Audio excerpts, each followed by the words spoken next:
You don't stop doing something. That's not a good goal. My kids give me a goal. I want to stop, hurt myself. That's not a good goal. You have to start doing something. Start having safe behavior. Start. You want to get in shape. I want to stop. No, no, no. Start eating healthy.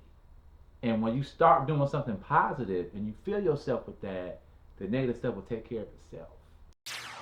New tonight, the Cincinnati Police Department is teaming up with local artists from Cincy Art each Saturday through May in a new project called I'm Listening.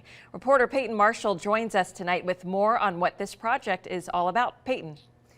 Allison, it's a way for underprivileged kids to develop relationships with local police officers and participate in art therapy. Honestly, it looks like a lot of fun with all the games and programs that are available, but a big benefit is that kids get to ask officers questions and engage in conversations about current events, life, and policing.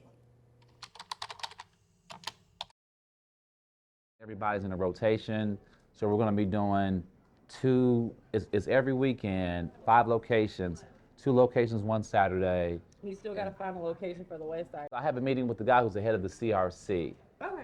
Cincinnati Recreation Commission? Yeah, Daniel Betts. We'll lock down that location when that happens. So there'll be 2 locations, 3 locations. So I got it worked out. How many officers are going to be at each of them? So I'm requesting at least 1 officer per location every time, but as many can come as they want to. Yeah, and I'm not asking them to be there for like the whole 3 hours, but I would think that they would, because this is important. Right. You know, I'm asking for 2 days out the month to come and engage some youth. So I need you to, like, you know what I'm saying, and if you can't be there, make sure somebody is there. Right. I just need somebody to come. Even if they rotate them, you know, like a different face. Absolutely. Every, you know. Well, they shouldn't be rotating as many as possible, you know, but somebody needs to be consistent. Okay. But like with your veggie, green peppers? We do not have green peppers. That's what you got.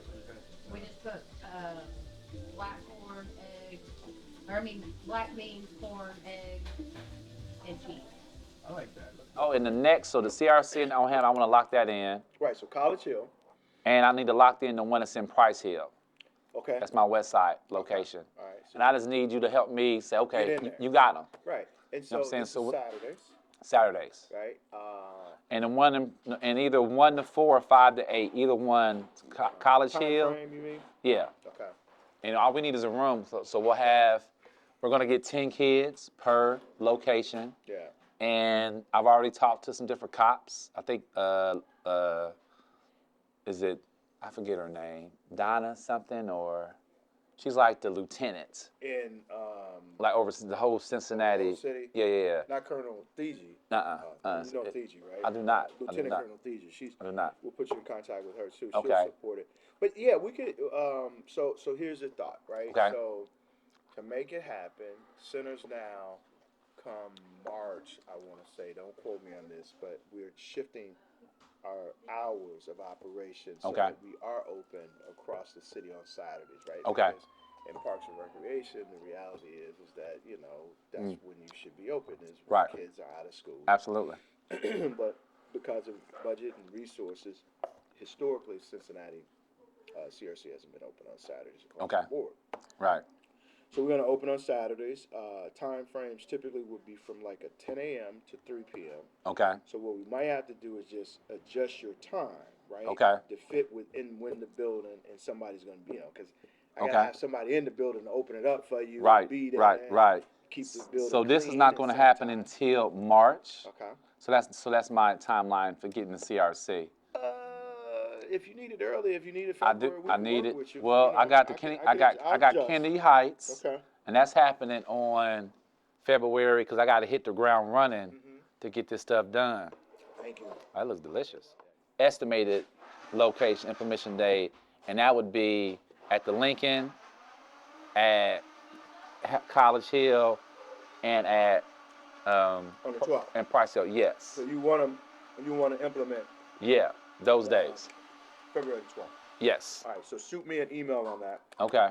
Just because as I'm getting to be an older man. I can dig it. You know, I don't always right. things. But yeah, shoot me an email and we'll make it happen. That's what's up. So I'm going to talk about my latest Truth and Reconciliation project. It's called I'm Listening. I'm Brent Billingsley, and I'm an artist.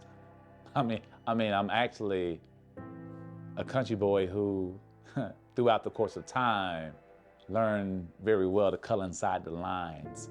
But my superpower is I engage youth and communities artistically. So this project is like part 2 of my last project, which is Truth and Reconciliation through a grant the Arts Wave gave to Black and brown artists. So this project for me, I'm Listening, started, some years ago.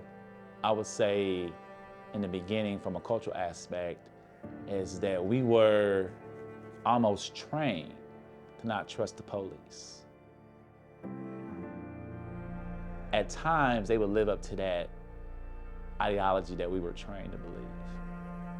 And I had experience when I was in college with police officers where I felt very, very wronged.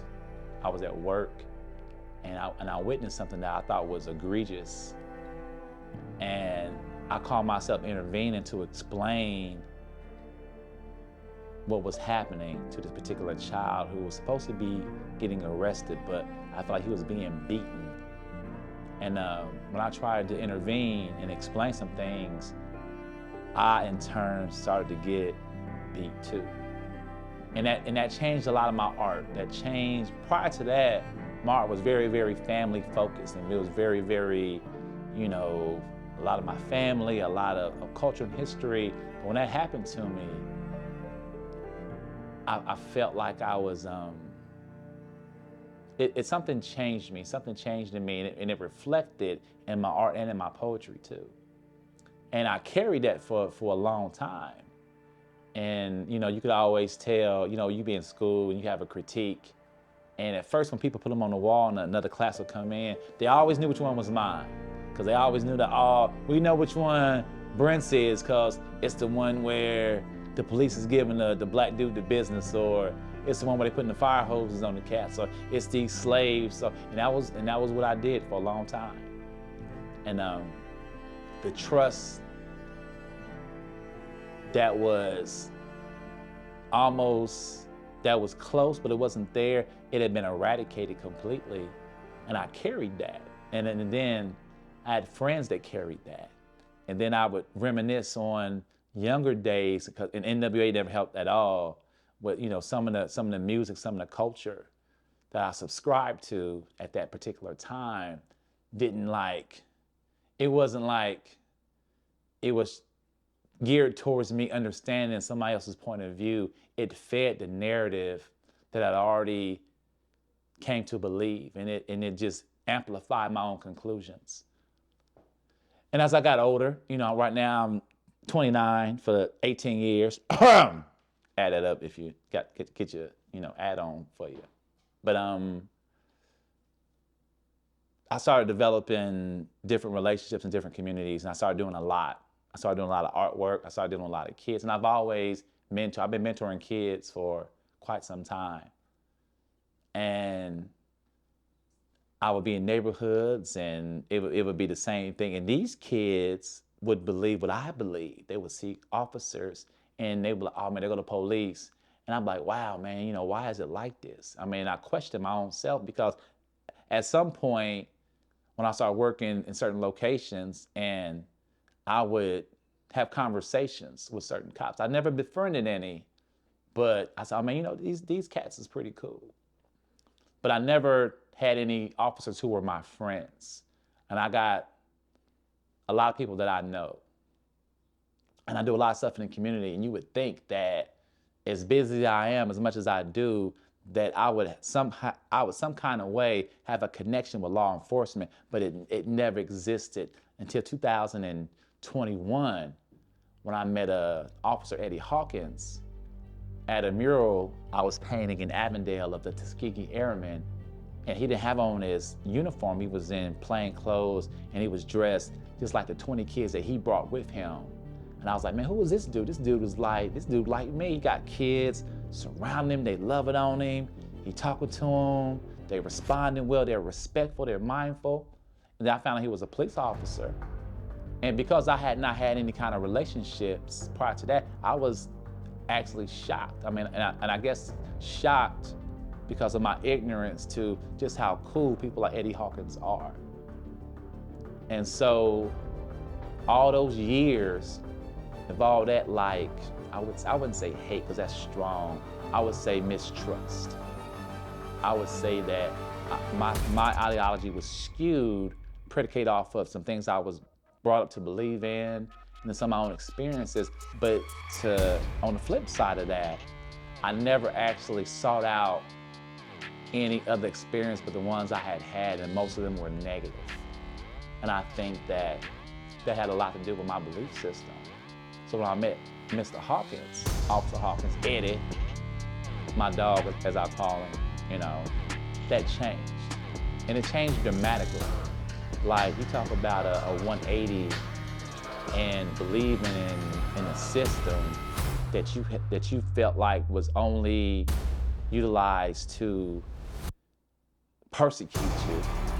And meeting him, and then meeting his coworkers, and having conversations, and breaking bread with him, and doing projects with him, and planning, and talking about purpose and future and what God is doing in our lives, it completely changed my narrative. And I'm like, wow, you know, I took the time, and it wasn't because it wasn't intentional. I felt like it was something that God did.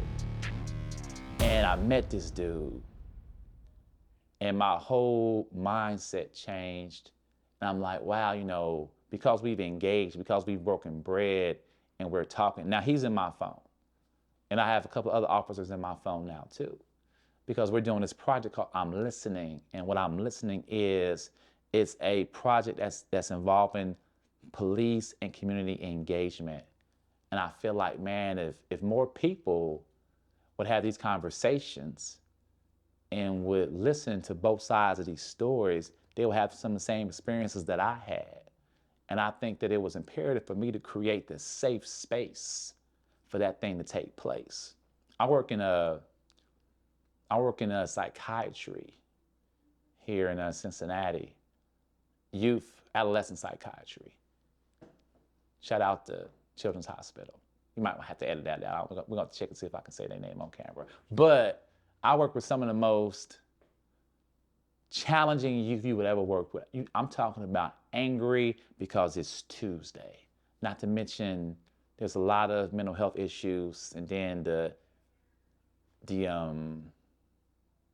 just the state of mind is confusing, a lot of ideas, and then just the entitlement is through the roof.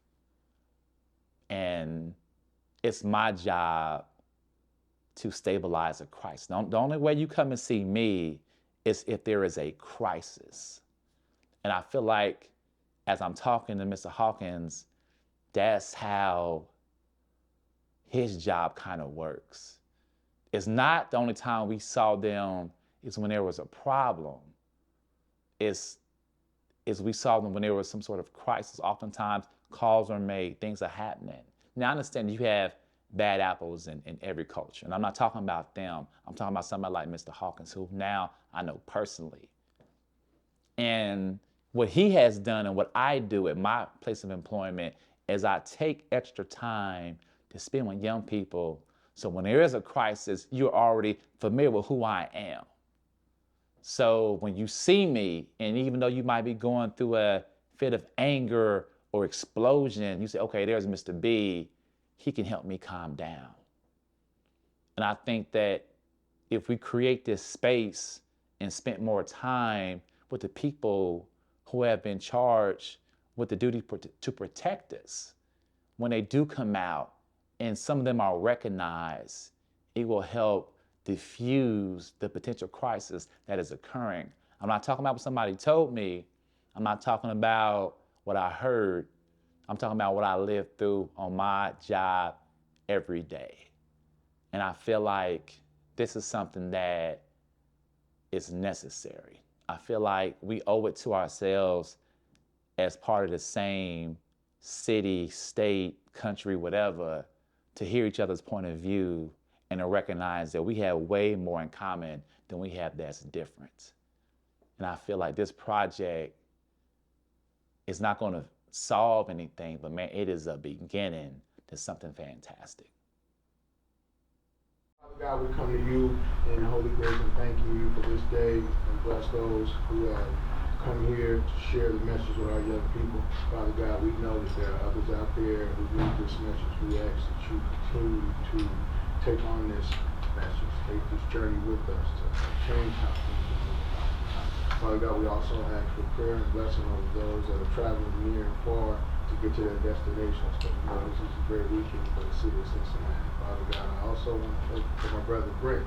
Brent has no idea the accolades and accomplishments you're doing. I also want to thank you for my brother right here to my left. And I want to thank you for my young people, Father God, as we continue to venture off, let this and other ventures that we all endeavor to endure continue to prosper. In God's name we pray.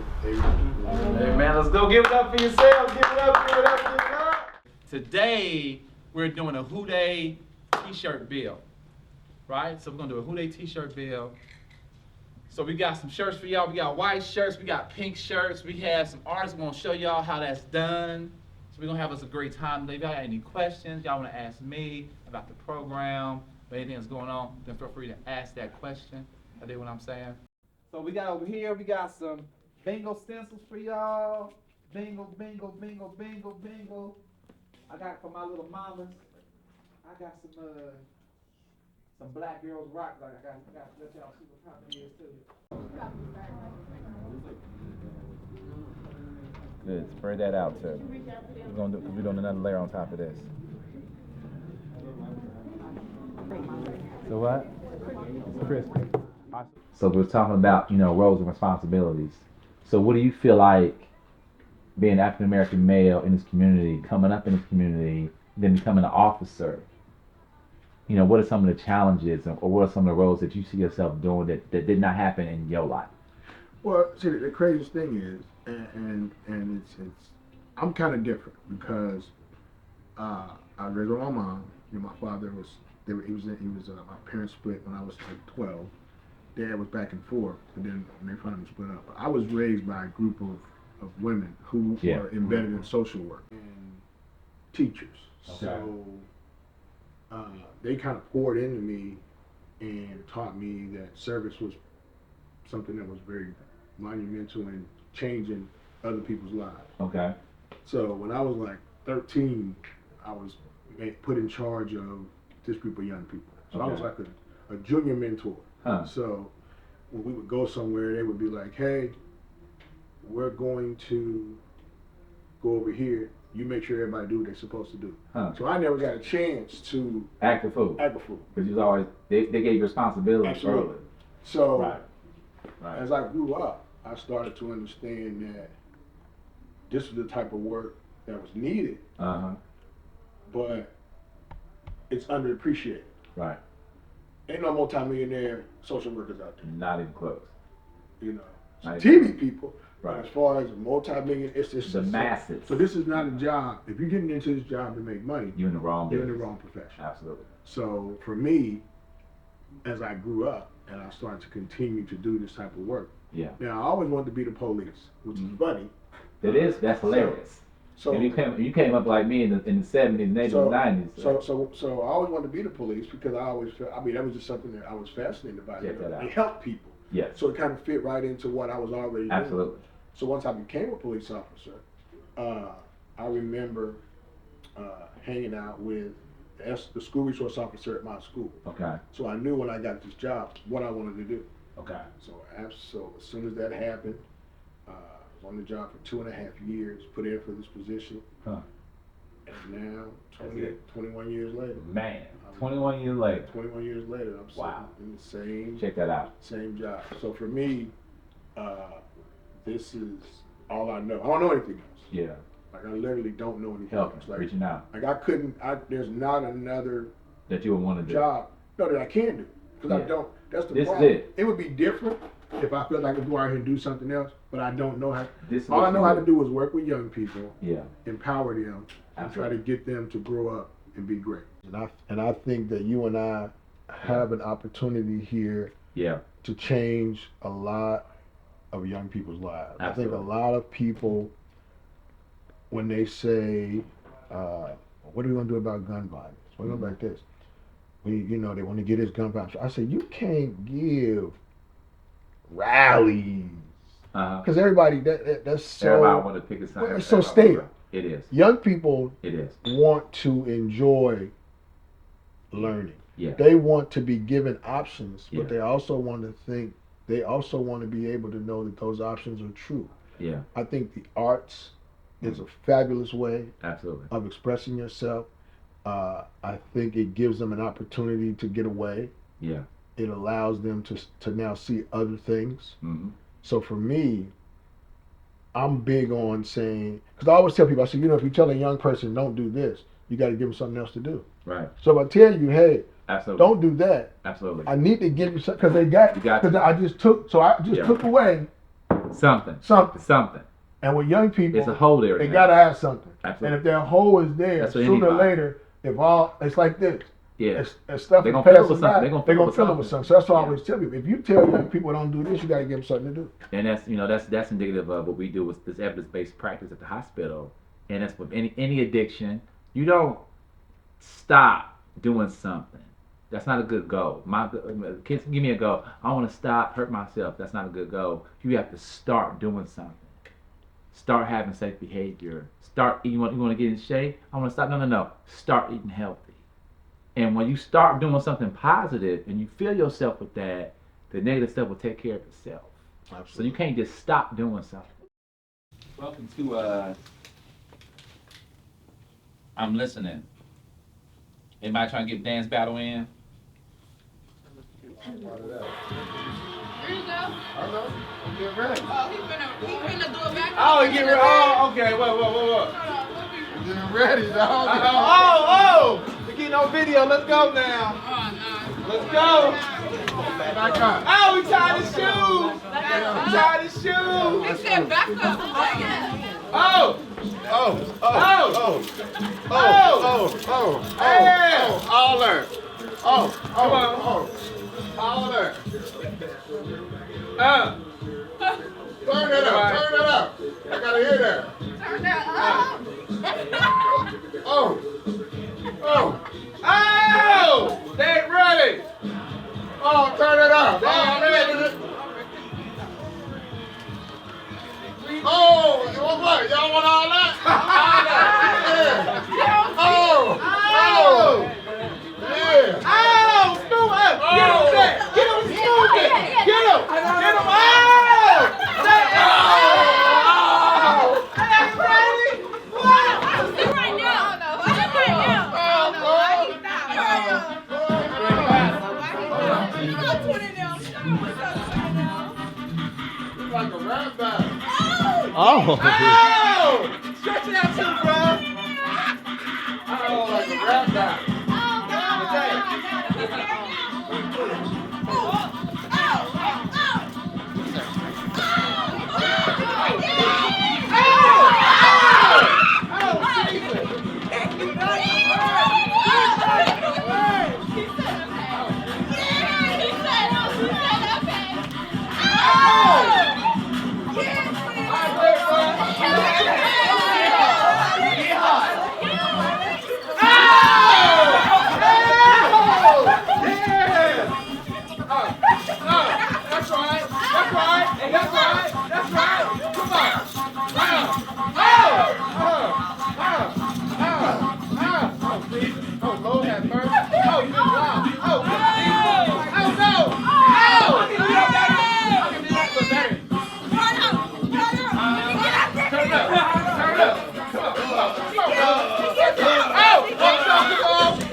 This is a totally new.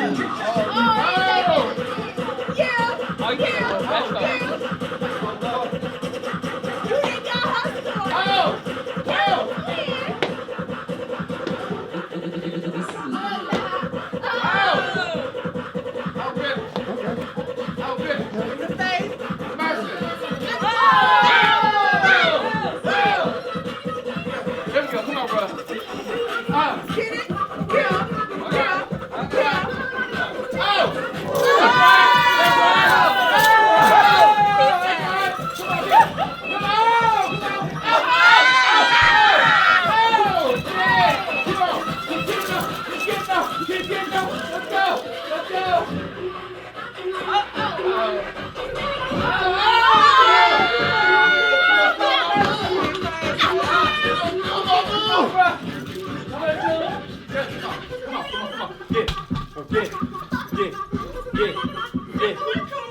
mural, so if you guys want to like popcorn it. Preference? Circle? Alright, make it simple. Alright, go around the circle, give me your name. Give me your age if you want to give me your age, and then finish the sentence, I feel proud when. Who wants to start? I am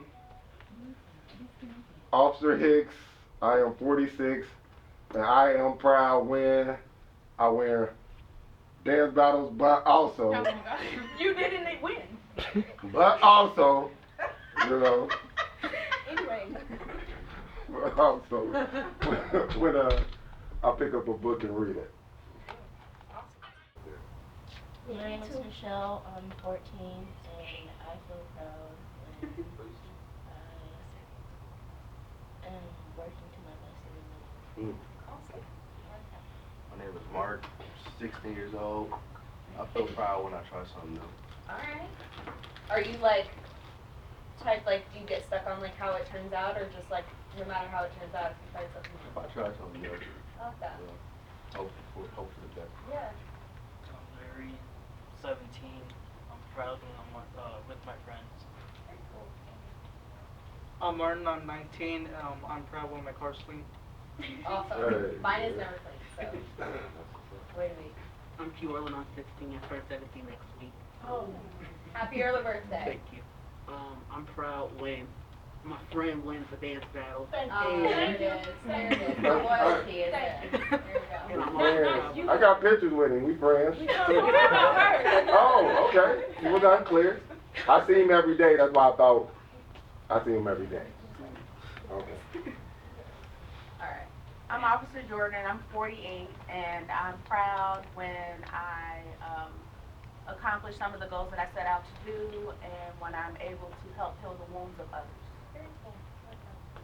I'm Taisha, I'm 18, and I'm proud when I make myself proud. Yeah. What types of things make yourself proud?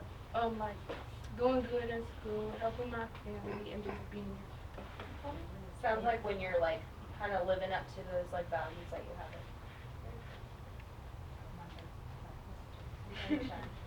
My name is Kalijah, I'm 18. I'm proud when I'm dancing with my friend Asia when I dance battle. I had to let that be known. Yeah. For the record, I Established. wasn't ready for performances. I thought we were just doing I mean, dance. you jumped to it I and thought you we were came doing for dance. us. Okay, So she had to show. That's cool. She had to show it out. Yeah. All right. Give me more love. That's okay.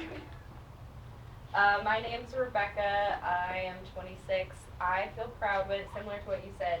When I challenge myself to do something that I viewed as like scary or intimidating, regardless of how it turns out, I feel proud of myself.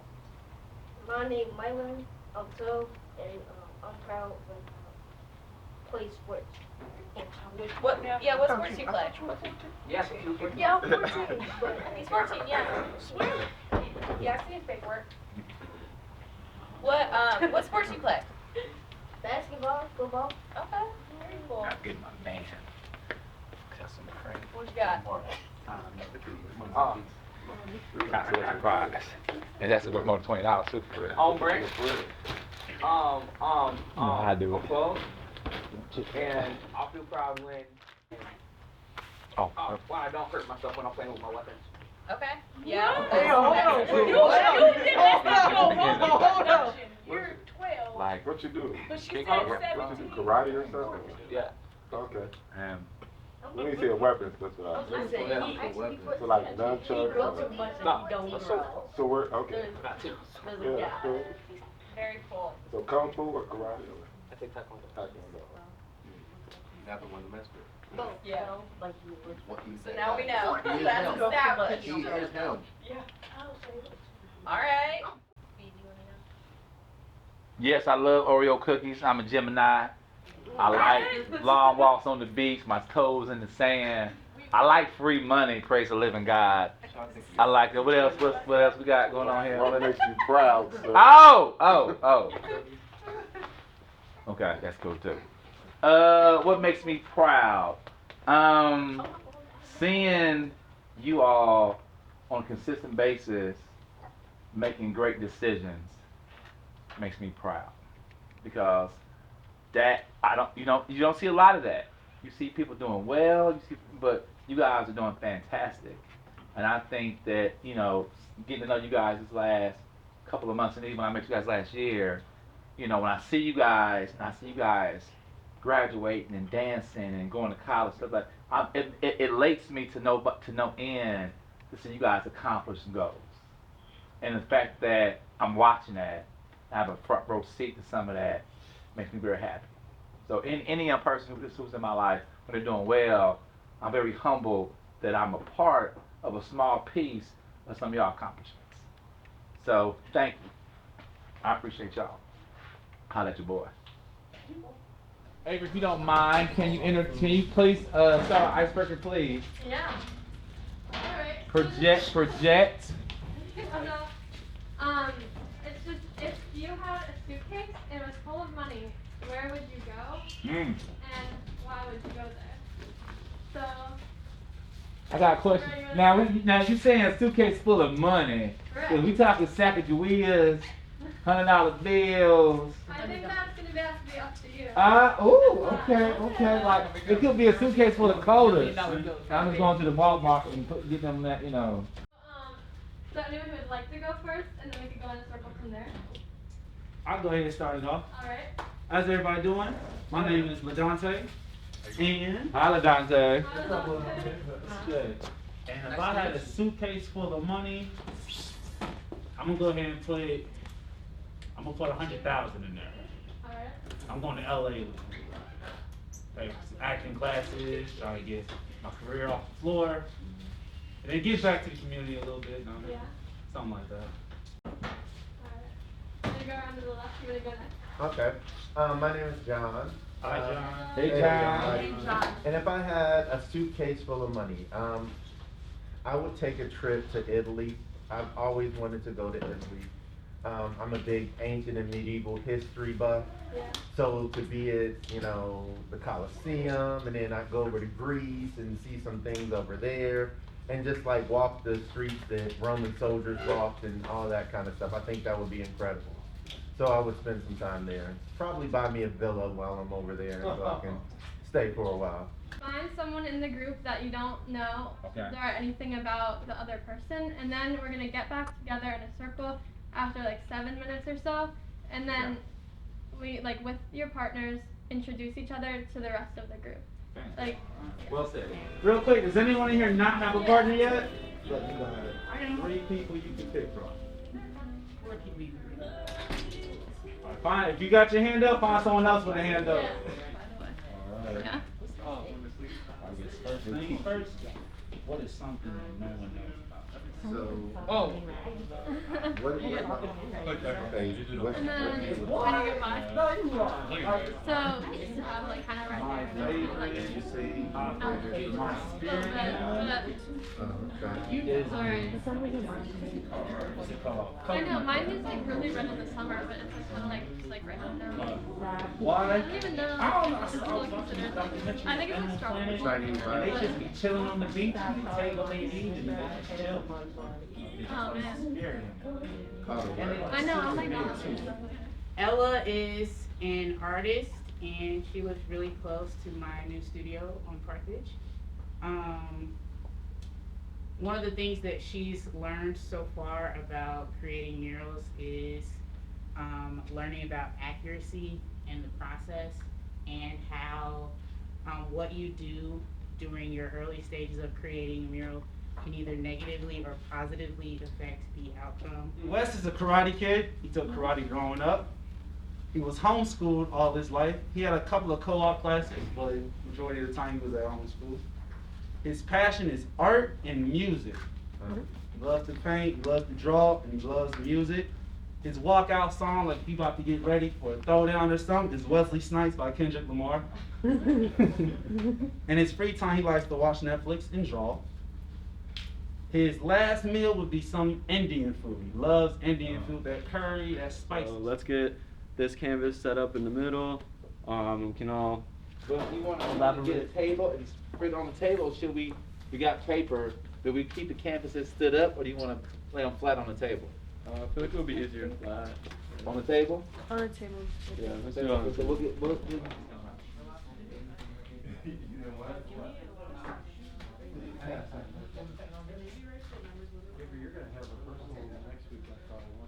No, I have a show next weekend.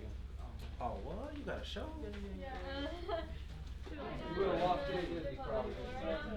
Music?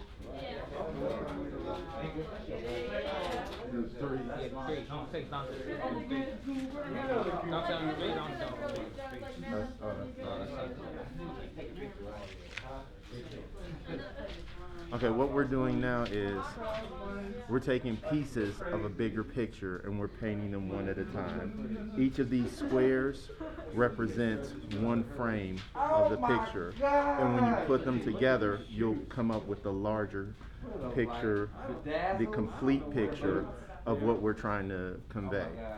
So each of these at the different sites are just one portion of the larger picture. And we're painting different shades of gray and black to expose the actual impression that's on the photograph or drawing that we're taking this from. And that's it.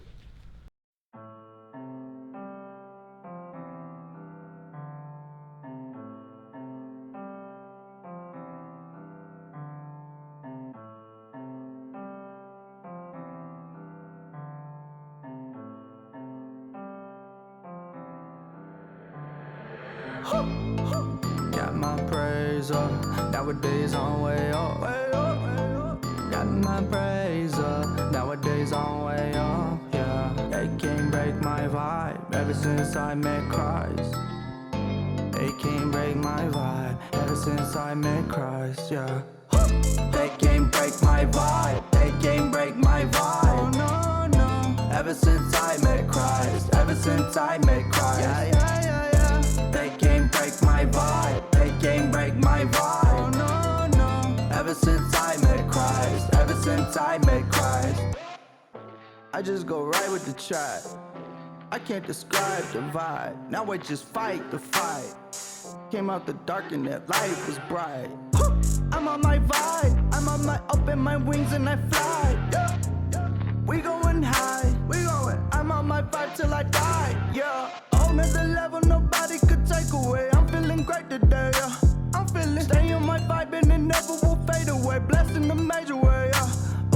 Open the book, take a look at the data. You blessed if you turn to the master. Facts. My heart was cold like Alaska. Facts. Now I'm way up like it's NASA. Got my praise up. Nowadays I'm way up. Got my praise up. Nowadays I'm way up. Yeah. They can't break my vibe ever since I met Christ. They can't break my vibe ever since I met Christ. Yeah. They can't break my vibe. They can't break my vibe. Oh, no, no. Ever since I met Christ. Ever since I met Christ. Yeah, yeah, yeah, yeah. They can't break my vibe. They can't break my vibe. Oh, no, no. Ever since I met Christ. Ever since I met Christ. I called on God and he picked up the phone. Invited me straight to the throne. Now I'm all up in my zone, yeah. I'm on my vibe till I'm home, yeah. You don't need to know if you ain't on board. Got my joy from the Lord. Got my joy till win like we score. Oh boy, open the wings and we soar. We just go up like it's space with a ship. We won't come down cause the vibe is too lit. We get it poppin' like unload a clip. Turn this joint up in the right when you whip. I was locked up like a padded door, yeah. This ain't no edge nowhere. But not mine too, as far as my child. How long have y'all been on the force? Or how long y'all been wanting to do this? Like, what gave y'all inspiration to become cops? Actually, I've been on 30 years, and I just took the test.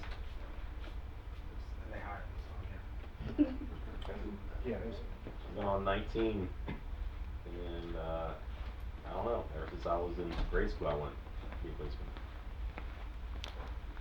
I've been on for maybe like 50 days. I gotta get this. No, about a month and a half, and I've been fortunate enough to have really good role models in my life. So I thought being an officer, like some of my family members, would be a great opportunity to do that for others.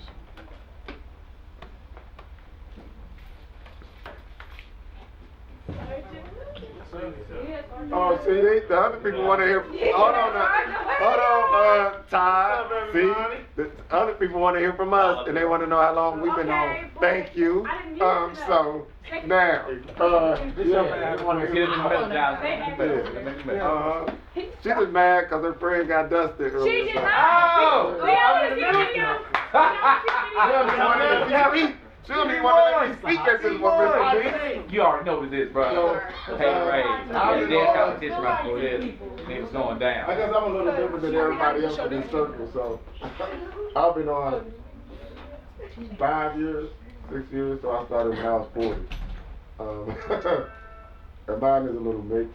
I was just curious about what the Cincinnati Police and police across the country were teaching police officers after my experience with some of the police officers. So, I mean, I was very happy and very pleased that when I did take the police test and join the police department, Cincinnati Police had admitted a lot of things they were doing wrong earlier during my younger years in life growing up in the city, and the things they were doing to fix it since the riots.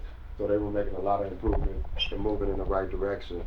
So my curiosity turned out to be a good thing, and this job has turned out to be a blessing. So that's why I did it out of curiosity. Because when I joined, that was the years when a lot of police officers were being killed, like in Dallas and different places like that. So I've been on 20 years, and I've been wanting to be a police officer since I was 6 years old, and I wanted to be a police officer because I had an uncle that was a police officer at the time, and I enjoyed hearing his war stories, and that's what inspired me, and I wanted to be a part of the change that I wanted to see. Is it my turn? Oh snap.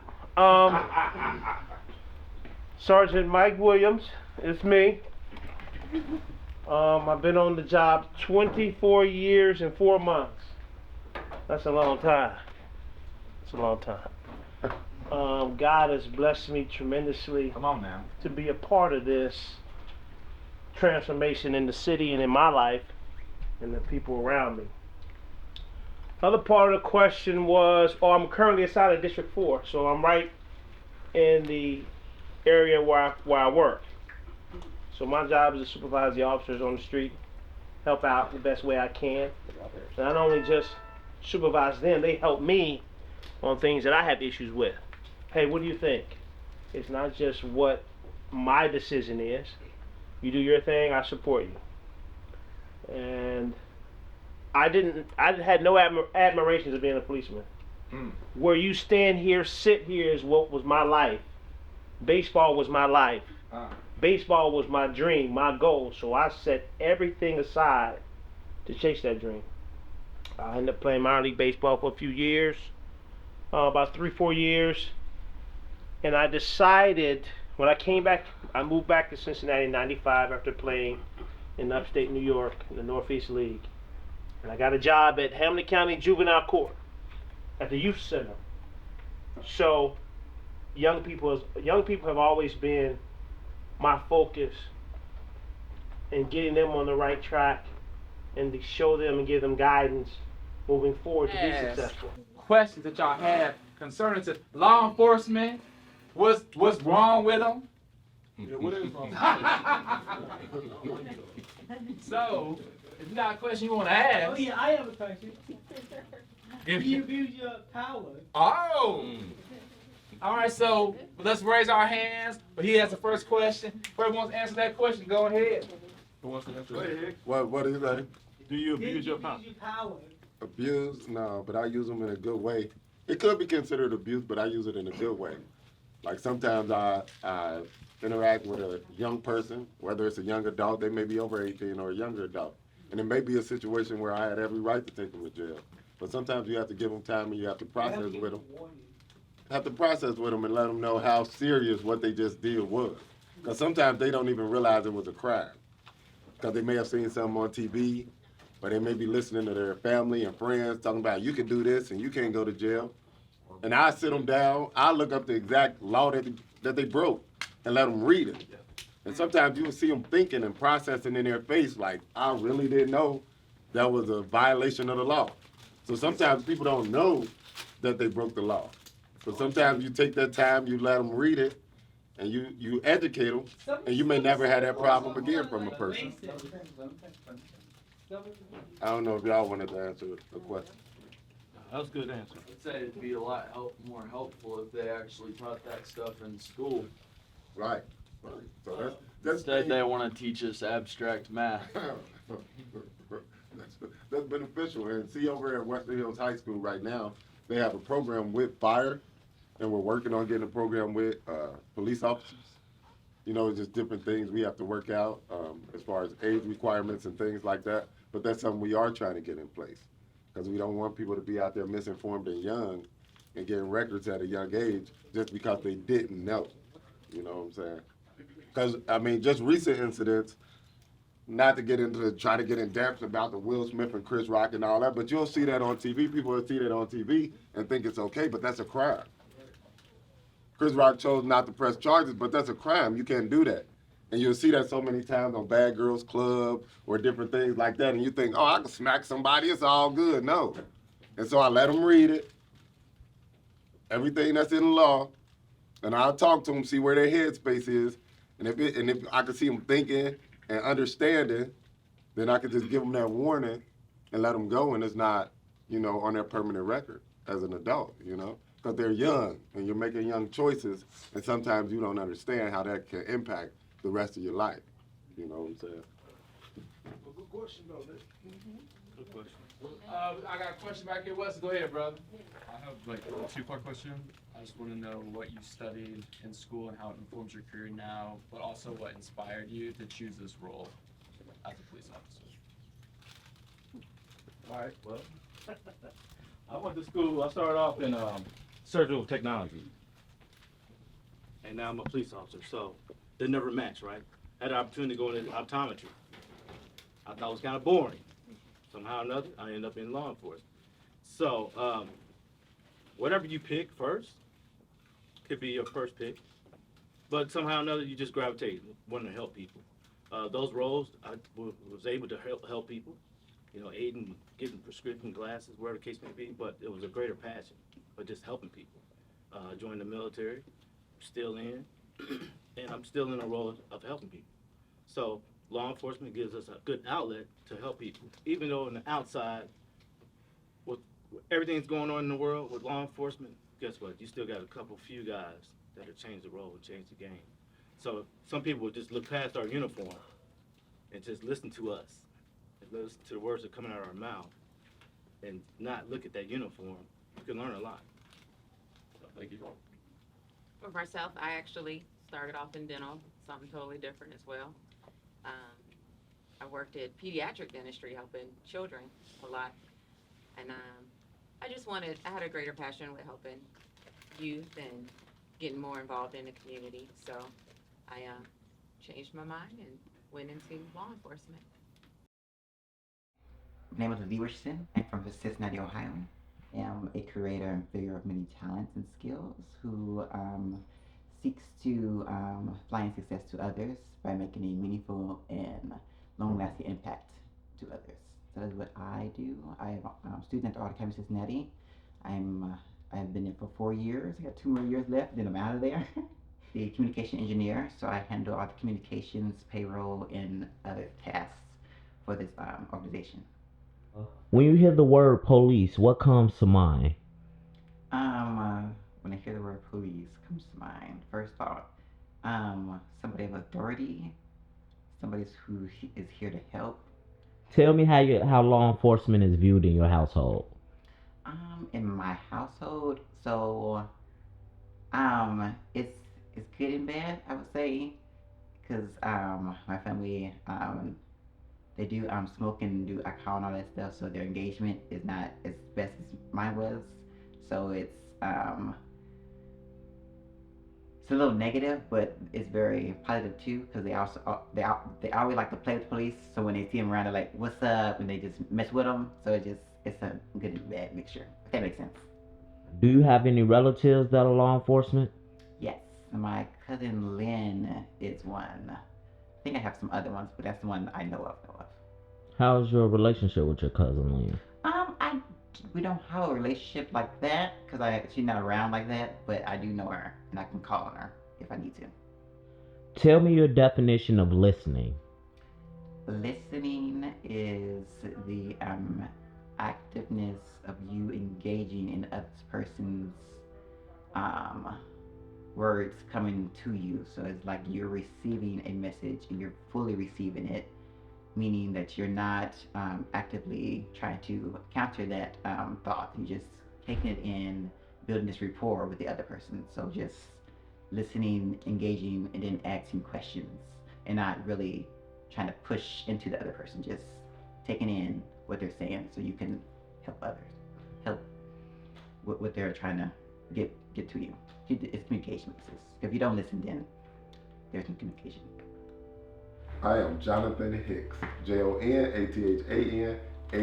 I am from Cincinnati, Ohio. Grew up in Avondale, right across the street from the zoo. Went to Walnut Hills, went to Central State. It was me and my mother growing up, only child. I have a daughter. She's the only child, my only child. She's living down in Montgomery, Alabama. I love people. I love working with children or people younger than me. I've been working with people younger than me my whole life. I was a student ambassador at Central State. I worked at a juvenile detention center. I've just always liked working with younger people. So tell me how you became a cop. Actually, I started doing this job when I was 40 years old. I was a little curious about what they were teaching the police, because at the time it was when they were shooting police, and they had the sniper in Dallas and just different other things across the nation with the police officers. So I was curious about what they were teaching, and I always was curious about being a police officer. But I never was willing to take that step, so it actually started out as a joke. All the people in my department was filling out applications. I say, I don't want to fill out one. They was like, go ahead, try it. I filled out one, sent it in. First day at the academy, I'm looking to the left and the right, and I'm like, man, I play too much. But as I had the opportunity to do this job and go into the homes and see what so many younger people were dealing with on an everyday level, it made me more compassionate to them when I see them out on the streets and stuff, because you never understand the struggle that a young person may be going through. And now I work in the schools in the city, and so it allows me to have a different aspect for the students that are acting out or sleeping in class. That may be the only place they could get some good sleep. Tell me how you are viewed in your community. I gotta be honest, the community showed me love, so, because I'm born and raised in Cincinnati. I've had several jobs in Cincinnati before this job. Like I said, I worked at St. Aloysius Orphanage, I Ubered, I wrote parking tickets, and I'm born and raised in Cincinnati, so the community showed me love, to be honest. How often do you engage youth from your community in an artistic or therapeutic matter? Every Saturday, I am listening, and it's fun to interact with them doing art. Because even when I stop in schools and I participate in art classes in brief periods, it's always relaxing and engaging when you're doing some art with somebody, whether it's coloring, whether it's building something, gluing something. You get to talk and interact, and art just has a way of relaxing you and allowing you to communicate with the person you're doing it with. Tell me the last time you was pulled over. The last time I was pulled over, maybe a year ago. I don't know. I was driving to pick my daughter up from school. So. Okay. Did it make you nervous? Yes, it made me nervous. Like I said, I was a civilian for 40 years, so yes, it made me nervous. Pulled over by the highway patrol. So I was very nervous. And I've been pulled over 2 or 3 times prior to that since I had the job. And I'm nervous every time. I'm so nervous that I can hardly talk sometimes. Interesting. What makes you nervous when stuff like that happens? I've had some bad experience with police officers growing up in Cincinnati. I actually filed a complaint when I was a little younger, and the officer had to give me an apology, so I've been pulled over several times, made to walk home with my friends and different things of that nature. So I've had some bad experiences with police officers here in Cincinnati. But it was just good once I started the academy that they had admitted that they were doing things wrong. 20 years ago when we had our riots, and since the riots, they've been doing a better job of teaching community policing and actually different things as far as mental health and engaging the citizens and treating citizens fairly instead of using the net approach just addressing a specific issue. So I was very pleased when I went through the academy to see that they were changing the ways. So being that I was from Cincinnati and had so many bad experiences and it turned out as a joke, it showed me that when I was having those bad experiences, they took ownership of that and have been changing things ever since. So I'm actually proud to be a Cincinnati police officer, and I never thought I would say that. Never. Interesting. Now, saying that you said you was nervous and stuff and being a cop yourself, do you take that in consideration when interacting with civilians? Oh yeah. Oh yes, I do. I figure civilians will be nervous when they're interacting with me because they just see the police as a whole. They're seeing an establishment and not really a person. But after you give them a few minutes, people will start seeing you as a person. But you have to understand that uniform is first and foremost. It is for them and it is for me, even when I'm getting pulled over or interacting with the police from a different agency. Their uniform is first until I get to know them as a person. Because I can have my own stereotypes about different agencies and different communities. And once I engage the person, like, that's not true. Why do you feel it's such a culture divide between the people who's supposed to protect and serve and the people that are protecting and serving? It's just different life experiences. I believe that even in itself, that is a stereotype, that it's a big culture divide between the people serving and the people in the community, because I'm here. So there's no culture divide between me and them. So sometimes I think that narrative is put out by different social media agencies or people in general that's put out there. So like I said, until you get to talk to the person, you may realize it's not a divide. It's just a lot of tension there when you first meet because of the uniform and the person. But once they get to talking, they realize they're more similar than they think.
Like, if you was asked to paint this the first day, it'll probably be overwhelming.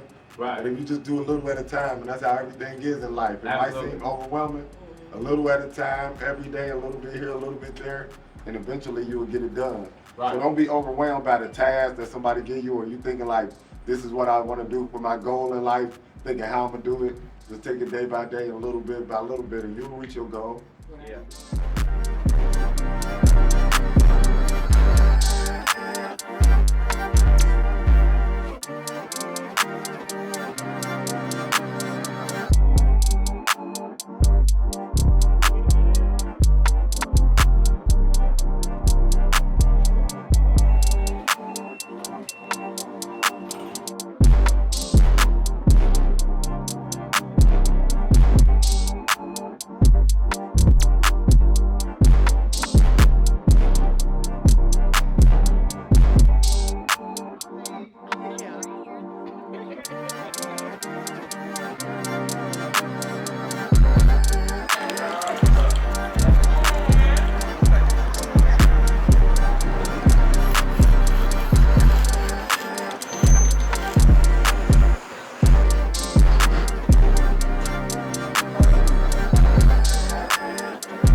everybody, listen up. Hey, so welcome to I'm Listening.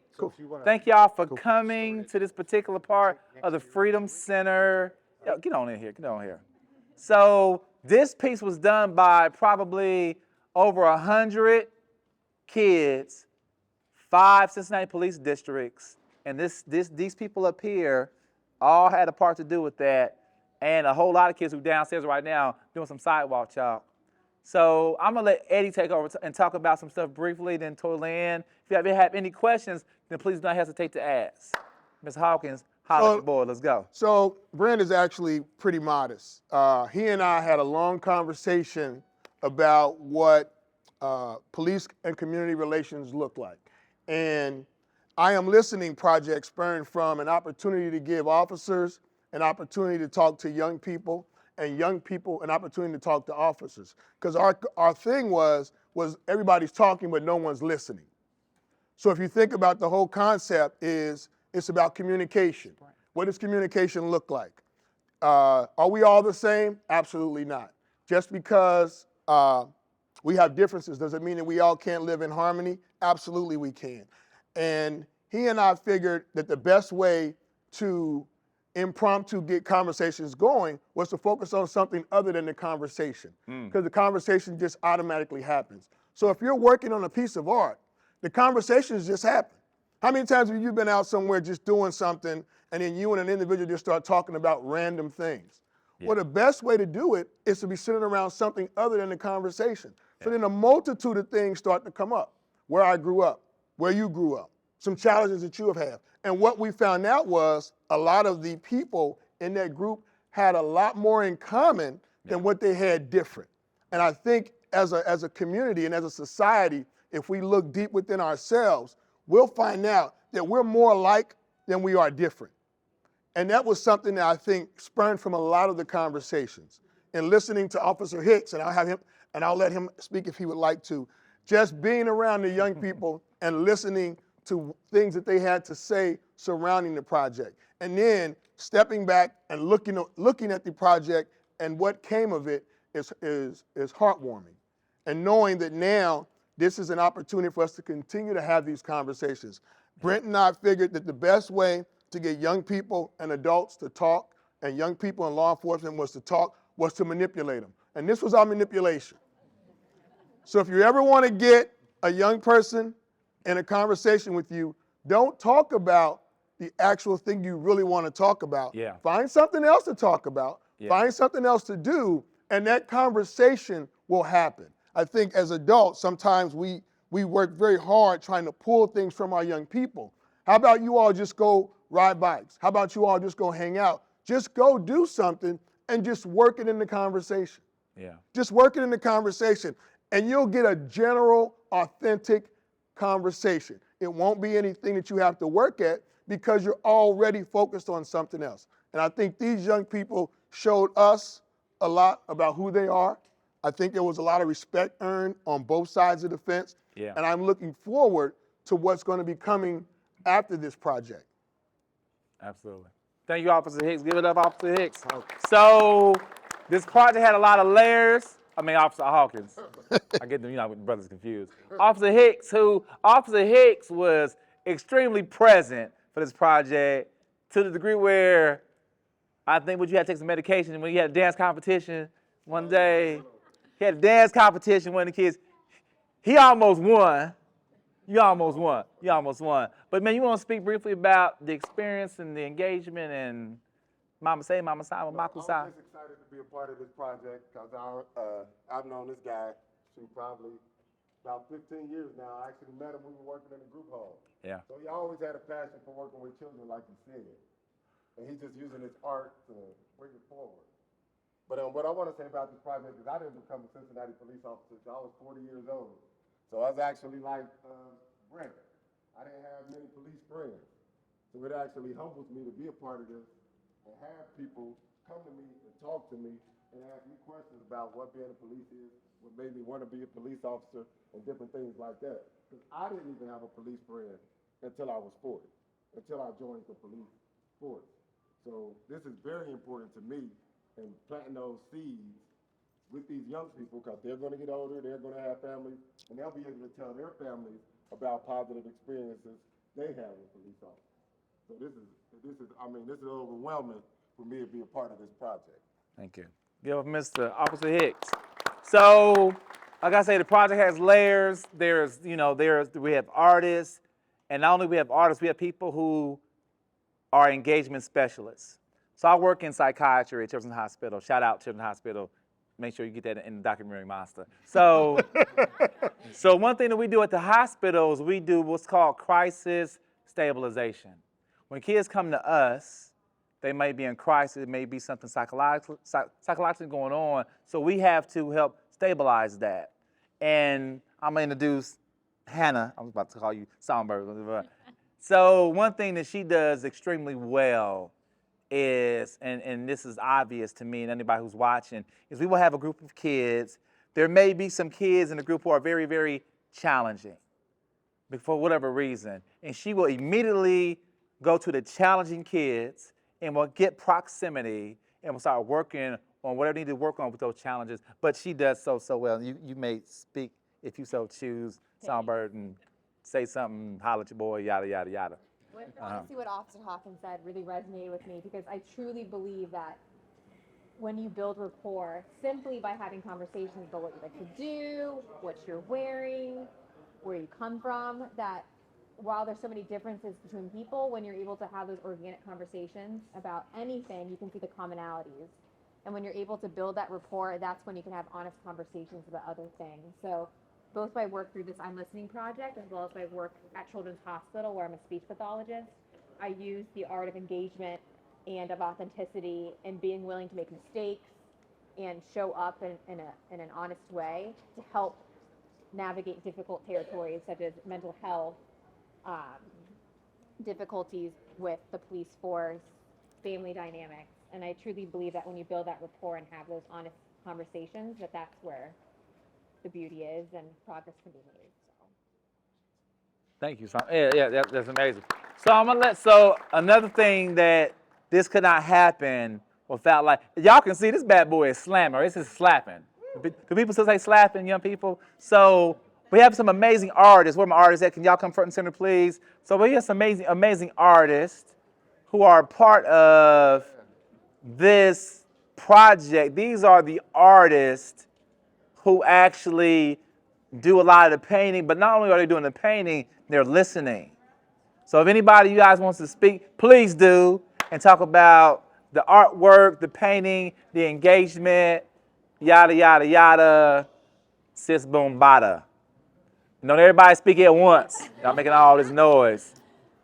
I mean, I'll talk. I work with B and Hannah at Children's, and I'm All these introverted artists. Or if you want to say something, we don't have a problem. I do art as a hobby, but I also do it as an act of engagement. I think that anyone can do it, and we can just kind of start a conversation. It's really special just to be here with everyone. That's all I want to say. All right. I really appreciated this opportunity. It was fun. Just to be able to engage. Doing art is all about being present, and being present is super important, just to be able to have the best connections and the best relationships with people. If you're not present, you're not going to be able to understand or hear, and that's what I'm Listening is all about. And so it's just a pleasure and honor to be a part of this team, and just to be able to create art every day. I just am really grateful just to have all the new relationships that are in my life now and people to look up to. So I do want to say Happy Father's Day. Yeah. Okay, so a project like this, you need like paint, canvases, you need money. Hello. Money, you need partners. So Charlie, Frank, and Toylan, can y'all come here for a second too? So I could not have done this without beautiful people like this. Get a little closer, friend. We got to get you in the camera's face. So Charlie, who's my brother from another mother, and my friend here, partner with me. They're just two amazing partners. And things like this cannot happen without people like this. But I'll let them tell y'all about that themselves. Well, we have the blessing of having met Brent with a community project in Avondale a couple of years ago, and when the dust settled, he had created remarkable murals at South Avondale Elementary. It is, and one also at it is Rock nice to Hill have Harvey you where you Park belong. in Avondale, which is CRC Park.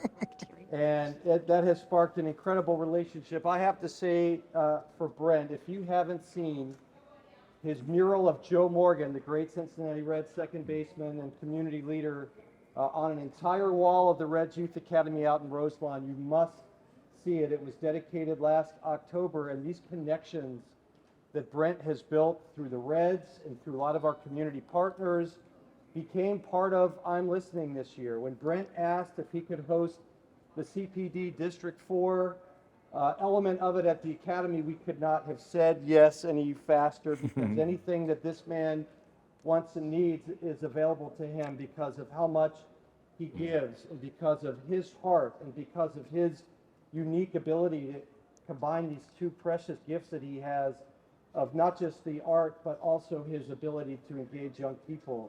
And we watched him. We watched him pull kids off the basketball court and off the ball fields and off the playgrounds and put chalk in their hands or paintbrushes in their hands. And one of them is my daughter, who is a very talented artist as well. So seeing their connection was something very uplifting. But this I'm Listening project, we saw 1/5 of it at the Reds Academy. We were lucky enough to host it from February through the end of May.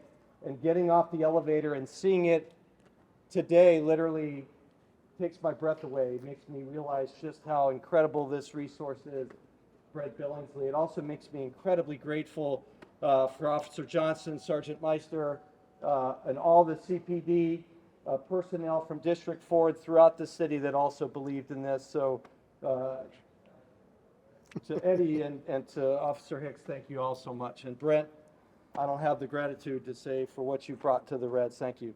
You're very welcome.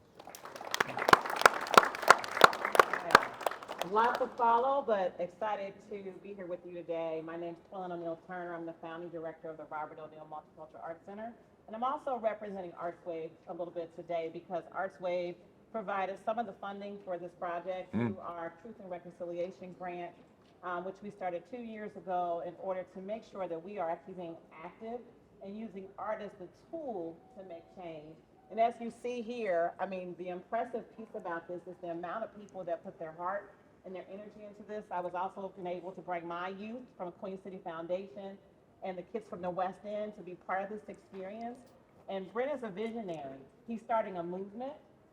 Listening is impactful, but the arts can make dynamics change in our city. And that is the work that me and Brent continue to do with Black Art Speaks, with the Robert O'Neill Multicultural Arts Center, and with his organization ARTE. And, you know, support is always needed, but this is the type of stuff that you need to see us do. We always can't just speak change, we need to be active with it. And this really built the community. This will continue to build the community, and you'll see a lot more great stuff from Brent and the work that he does in the community. Thank you. Thank you. Very, very, very humbling. Here's the takeaway, right, is I'm all about protests. I'm all about doing things. When something's happening that's wrong, you should do something about it.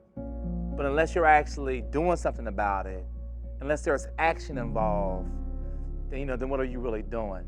You know, and I've had these conversations with Officer Hawkins with my team, like, you know, in the officers, I didn't have any relationship with law enforcement whatsoever until last year. Because I said, you know what, and it was after I met this guy, I said, instead of always complaining about it, let's do something about it. And you get this, and now you got this. So, you know, and these are baby steps. I'm scared of when we're gonna start running. You know what I'm saying? These baby steps. But when we start running, oh, it's going down. It's going down. We're going hard in the paint. Pun intended. Let's go. So, if anybody has any questions, and please feel free to ask any law enforcement, myself, any of the babies. Y'all ask everybody some questions. So thank y'all for coming. Now please continue to color some pages, color some canvases, put some paint on everything. Not on the carpet though, because I ain't paying for no cleanup. Y'all paying some paint on the carpet.